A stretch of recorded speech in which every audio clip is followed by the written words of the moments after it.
Hi, I'm Jamie Poisson.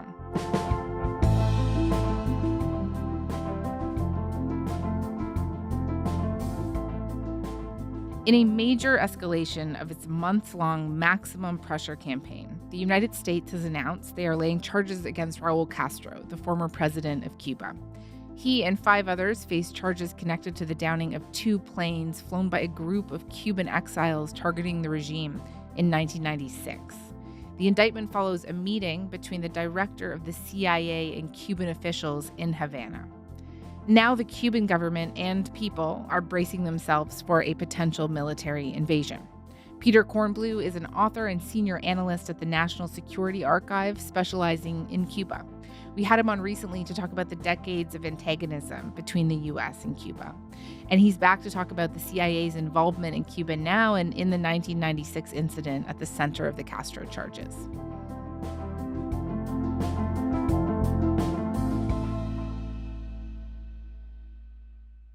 Peter, it is really great to have you back on the show. Thank you so much for making the time. Well, it's a pleasure. It's always great to talk to Canadians, a sane audience, a country with a sane policy towards Cuba. So these charges are for an incident from 30 years ago, as I mentioned. Charging Raúl Castro and several others with conspiracy to kill U.S. nationals.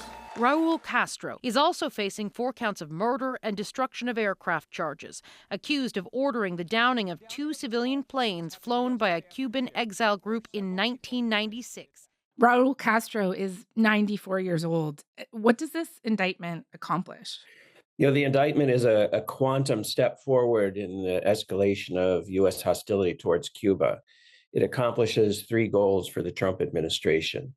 It basically is a major political gesture to the anti-Castro Miami community, which has been pushing for this indictment and some judicial accountability for the death of 4 young Cuban-American pilots in February of 1996. Good evening. The Clinton administration is calling for an emergency session of the United Nations Security Council after 2 civilian aircraft were shot down by Cuba yesterday. The aircraft were part of a routine private search and rescue operation in the Florida Straits. Down with Castro, the cry from Cuban Americans. It was the 1800 mission for Brothers to the Rescue, a group that helps refugees fleeing Cuba. 2, it is almost a psychological operation against the Cuban leadership. It basically is a message directly to them saying, you remember what we did in Venezuela and how we did it. We indicted Nicolas Maduro.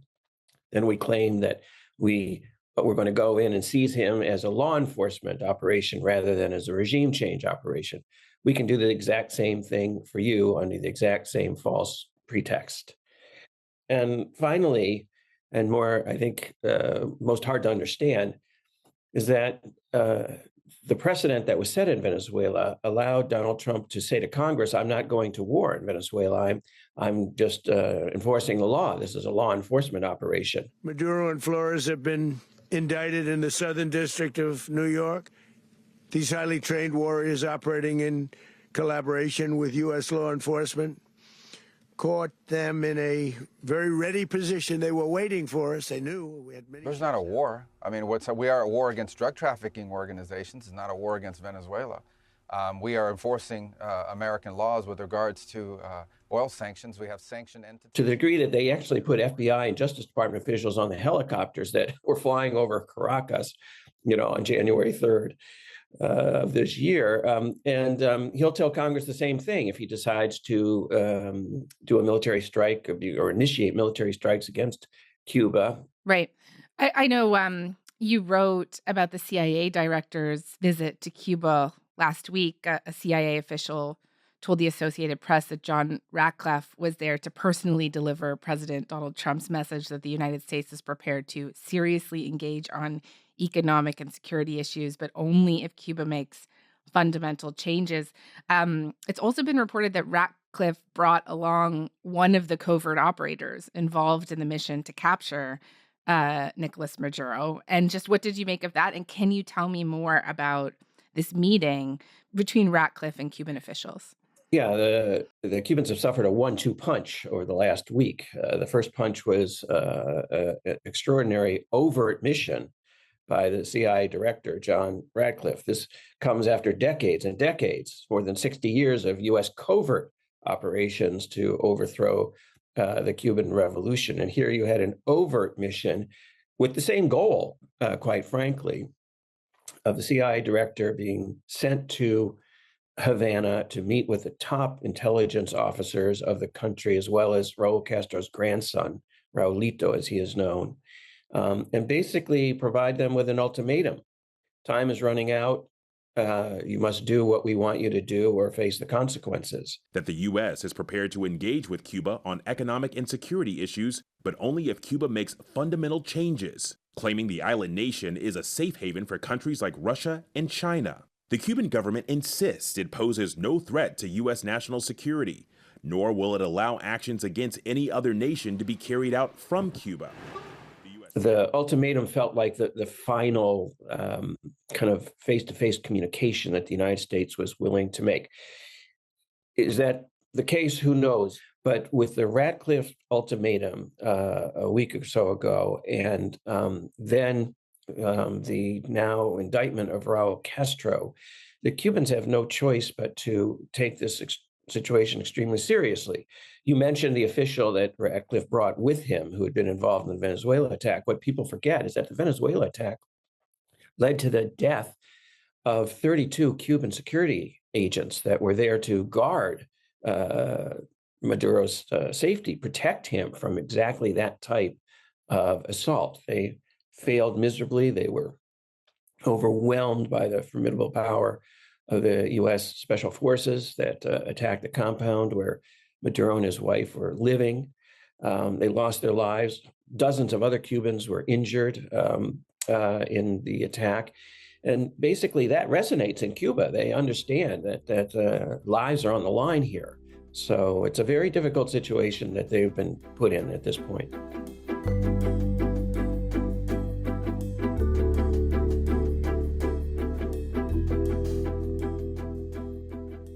Just to come back to Raúl Castro for a moment, the current president of Cuba, Miguel Diaz-Canel, had even said that Castro was involved in talks with the U.S. back in March.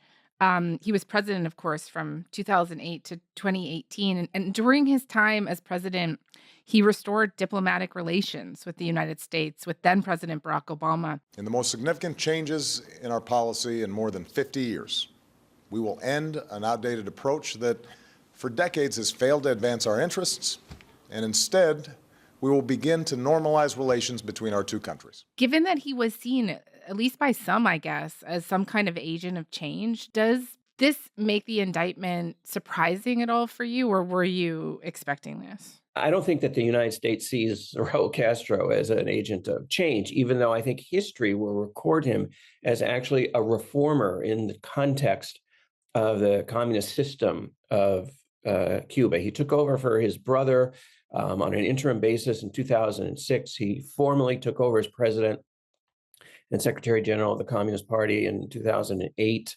He was there for 10 years. And during that time, he basically did a number of things that his brother, Fidel, had refused to do. He stepped up and said, we have to modernize our economy. He legalized the use of and sale of cell phones, for example. He started to change the system of Cubans being able to buy houses. He started to import foreign cars, even though they were extremely expensive. He took a very different position about people leaving. Yes, leave. Come back if you want to. You're not going to be vilified for leaving the island. We understand you may have other options, and if you make a good living abroad, please send remittances. And I think his greatest legacy will be that he was the Cuban leader, the Castro, who normalized relations with the United States. He engaged in back-channel diplomacy for almost 2 years with the Obama administration between 2012 and 2014. His son, Alejandro, was the key intermediary, traveling to Canada, where the majority of the secret meetings were held, which the Canadians secretly hosted, to their credit. So, Raúl Castro didn't get everything he wanted. He wanted the embargo to be lifted as part of those negotiations, but he did get full diplomatic relations and a quantum easing of the embargo, restoration of commercial travel, for example. licenses for U.S. companies to start to do business in Cuba. The thaw in relations brought with it an exchange of prisoners and the removal of Cuba from a US terrorism blacklist. Commercial flights resumed and travel bans were relaxed. Just before leaving office in 2017, Obama ended the wet foot, dry foot policy, which had allowed Cubans who reached US soil to stay in an effort to shift migration towards legal pathways. It was Donald Trump who abrogated that agreement. Once again restricting travel and financial transactions. He would later restore Cuba to the list of state sponsors of terrorism. America will expose the crimes of the Castro regime. He claimed that it wasn't a good agreement. And of course, he abrogated just about everything that Obama did just because Obama did it, nothing to do with the merits and success of those policies. But that policy was working very well. The private sector was growing. Hundreds of thousands of U.S. citizens were free to travel to Cuba. Cuba was cooperating with the United States on issues of mutual interests and security, legal migration, counter-narcotics, counter-terrorism, the type of thing you would expect from a country that wants to be friendly with the United States.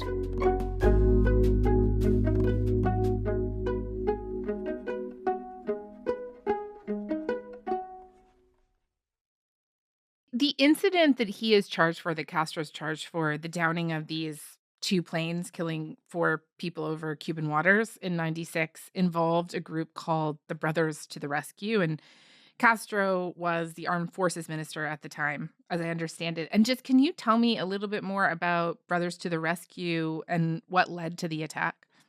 In Spanish, the name of that group is Hermanos al Rescate, Brothers to the Rescue. It was created by a former CIA exile operative who was part of the Bay of Pigs invasion and then tried to assassinate Fidel Castro in 1962 with a bazooka fired from a speedboat that had positioned itself off the coast of Havana and was aiming at a hotel where Jose Basulto, the founder of Brothers to the Rescue, believed Fidel was eating. So he was an anti-Castro militant, violent exile to the extreme. My father used to work for a company named Punta Alegre, Sugar Sales. They were a U.S. company in Cuba that was in the sugar industry in the island. He was vice president of that company, and Fidel Castro coming to power was something that we didn't like at all. But in 1992, he created a kind of a fleet of small planes and pilots, all exile pilots, that really did conduct humanitarian missions, to their credit. They flew out over the Florida Straits and they looked for rafters who were fleeing Cuba because of the economic deprivation after the collapse of the Soviet Union. And thousands of Cubans kind of set sail in whatever makeshift, floating device they could find. Some of them even put pontoons on their cars instead of tires and tried to float across the Florida Straits. So very dangerous. People drowned, and Basulto's people were kind of flying overhead, looking for rafters in distress, then calling the U.S. Coast Guard and saying, you have to go rescue these folks. But after the rafters crisis was resolved and there were no more rafters, Basulto kept flying. But now his mission was not humanitarian, it was provocation. He would his planes would overfly Cuban territory and drop leaflets and tchotchkes on the heads of the Cuban populace in the countryside in Havana. And then he would land back in Miami and hold a press conference, boast about how he had penetrated Cuba's airspace and how vulnerable Fidel Castro was. And even at one point, he proclaimed to the press, we want a confrontation with Cuba. And his flights were endlessly provocative, deliberately so. U.S. officials received multiple official diplomatic protests from the Cubans about their airspace being violated by hostile planes. They received numerous back-channel phone calls and meetings to discuss this. Fidel Castro got involved. working with then Congressman Bill Richardson. He basically said to Richardson, I'll make a deal with you. I'll release political prisoners to you if you bring me Bill Clinton's promise that these planes are going to be grounded. And Richardson returned actually just a few weeks before the shoot down and said, I've met with the president. He's shut down these flights. No more flights. Give me those political prisoners. And Fidel Castro believed this, but in fact, Richardson had not met with the president. He'd met with some other White House aides, and the flights were not shut down. It wasn't that they were not shut down because U.S. officials didn't want them to be shut down. U.S. officials did. It was that the FAA, which would be in charge bureaucratically of halting those flights, just refused the entreaties of very high officials in the U.S. government to actually ground Basulto, clip his wings. And that's what happened. The flights continued, and the Cubans decided to stand up for their sovereignty of their airspace, and they'd drawn a red line repeatedly, and yet another flight had come, and they fired on these two planes, and which was unwarranted and wrong, quite frankly, but not unprovoked. At 3:22, one of the Brothers to the Rescue planes flies 2 miles into Cuban airspace. Cuban fighter pilots ignore that plane and 2 minutes later shoot down one in international waters. Soon after, a Cuban fighter pilot shoots down another plane, this one 14 miles outside Cuban airspace. Cuban authorities insist all planes were violating their airspace. We construe it as a premeditated act of terrorism by the Cuban government, which even included a press plan and everything and detail having to do with the execution of this plan of assassinating our pilots at the high seas.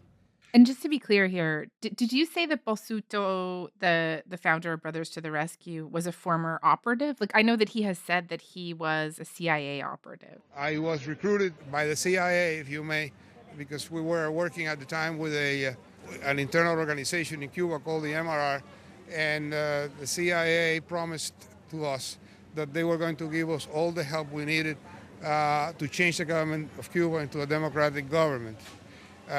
Those were only words that ended up in what was known later as Bay of Pigs. And you were involved in that? Yes. Can you just tell me more about that?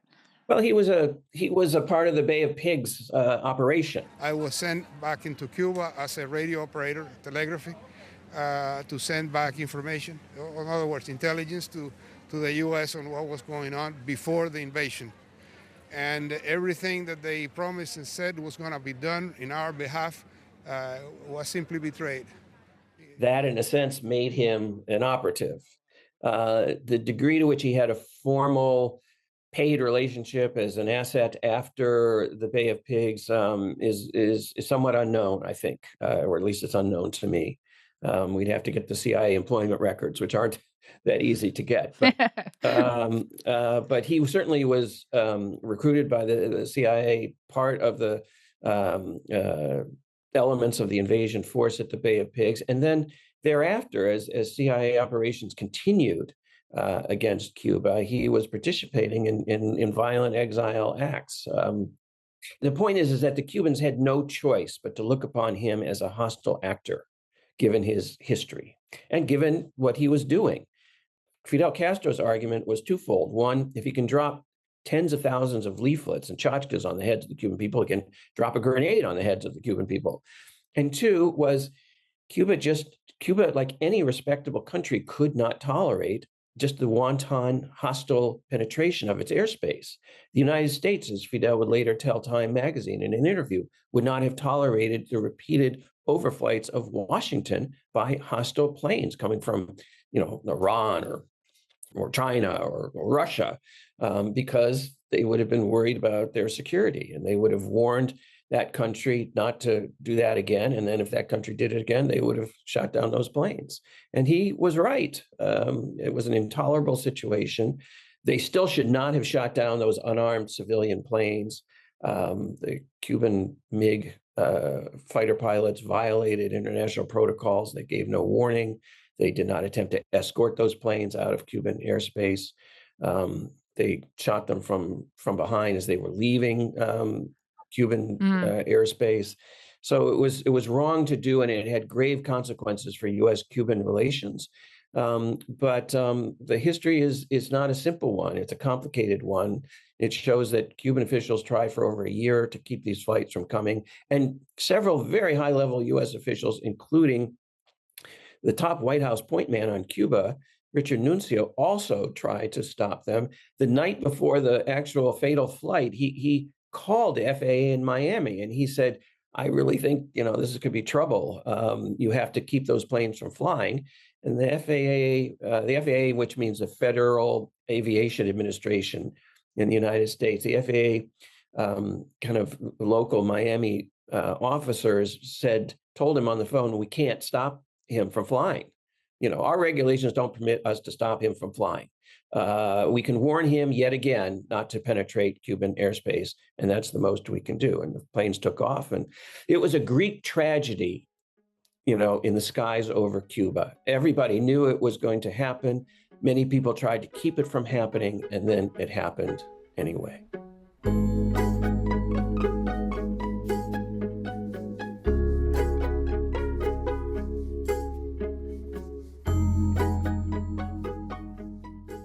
Basulto himself is still around today, right? He and other exiles in Cuba, many of whom are based in Miami, have been calling for this. A moment of celebration in Miami. One that some in the Cuban American community have longed for. What can I say? I mean, just my heart beating, just feeling finally, I've been here since I was 2, and just feeling like finally that maybe we can have, be able to visit our country again, where I was born and have never been able to go back. It's very emotional because finally, after 67 years, we are, really in reality, it's after the avionetas were shot. These 4 beautiful young men, American citizens. Beyond justice for this specific 1996 shootdown, what is it that they want to happen, especially those that have been away from Cuba for decades now?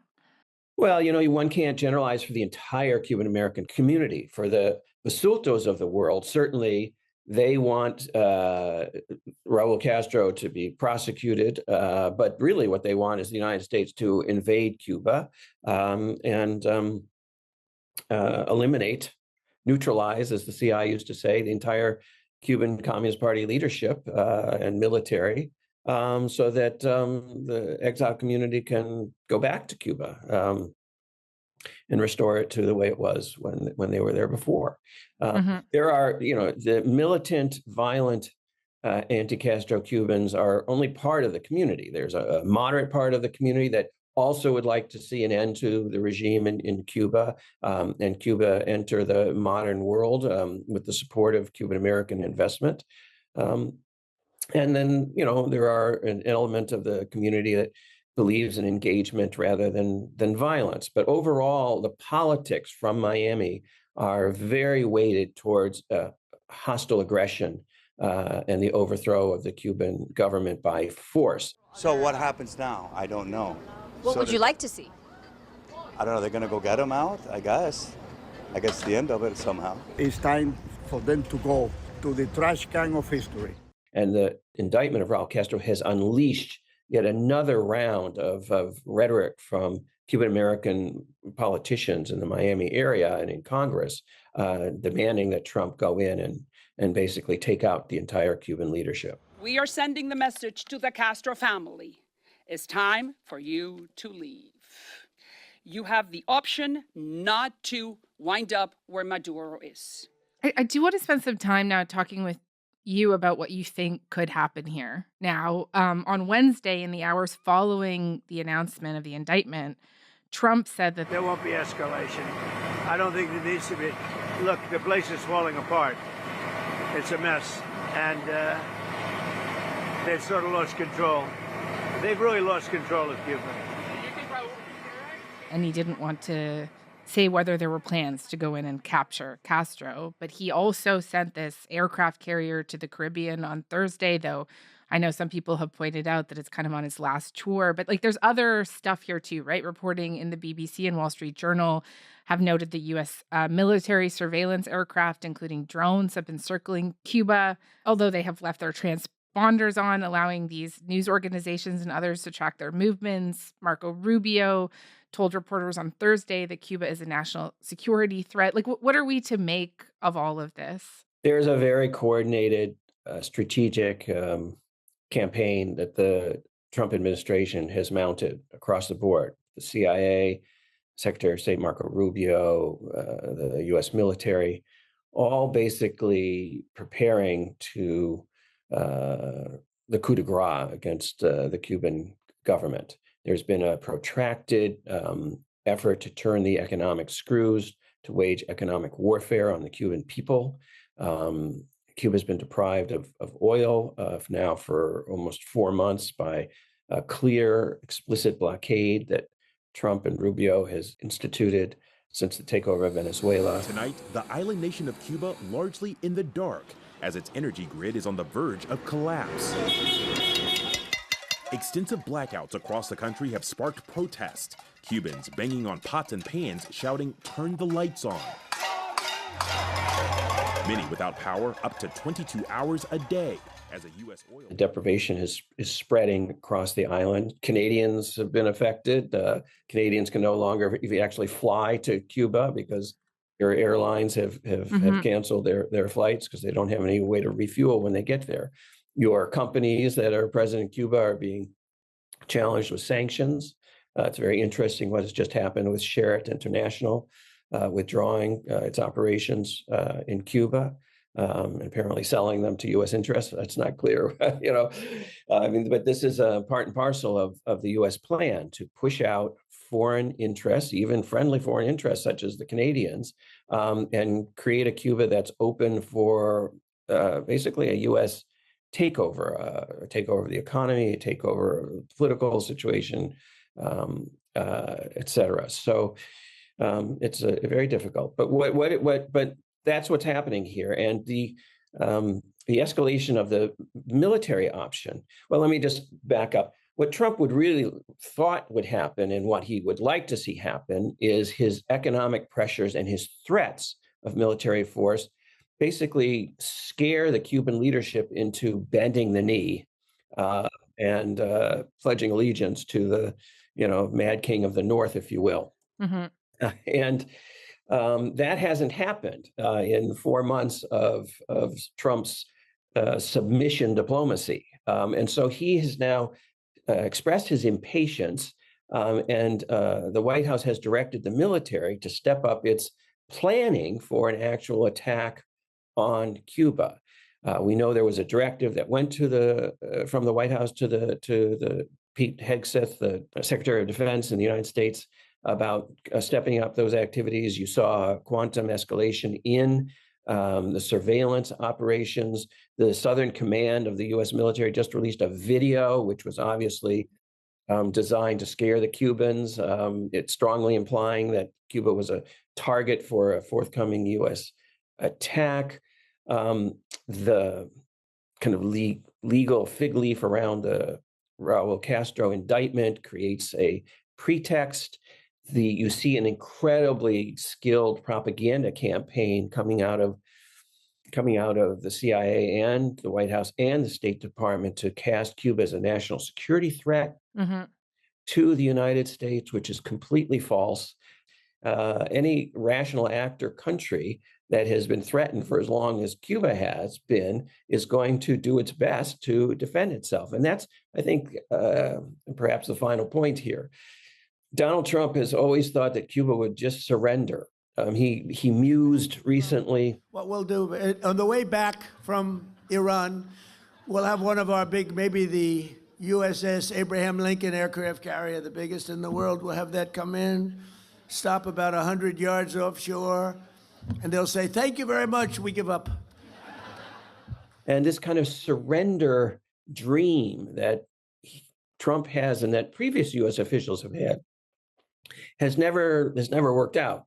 The Cubans have stood up for their revolution, and they'll, I think, stand up and fight here. Will they win? Of course not. There isn't a country on the face of the planet that could withstand the full force of the United States military, which has formidable powers.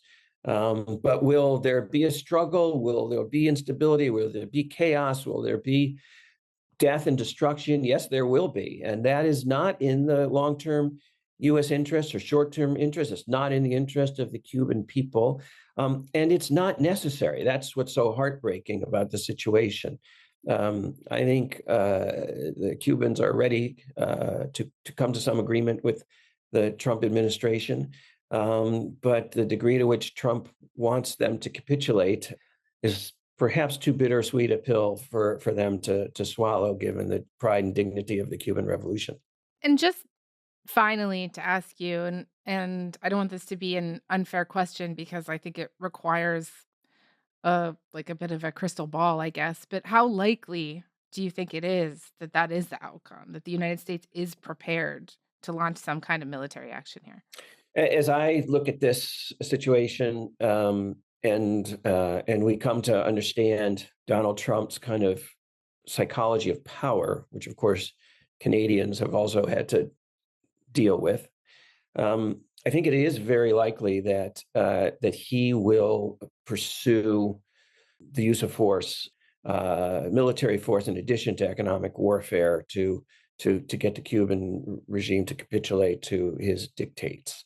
I think he sees himself as an emperor of the Latin American region. It's a region that has traditionally been the U.S. sphere of influence and of intimidation.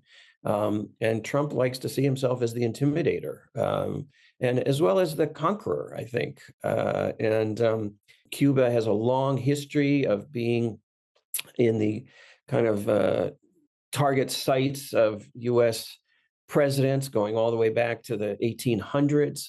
And I think Trump would like to return Cuba and the rest of Latin America, for that matter, to the kind of era of empire at the turn of the 20th century, when the United States exercised its will in the entire Caribbean and throughout the entire region through gunboats and military force. And that is extremely regrettable. I'm hoping it can be avoided, but the demands that are being made on the Cuban leadership are too much for any dignified country to accept. Okay. Peter, thank you so much for this. It's a pleasure to be on your show and talk to Canadians who I greatly respect and admire.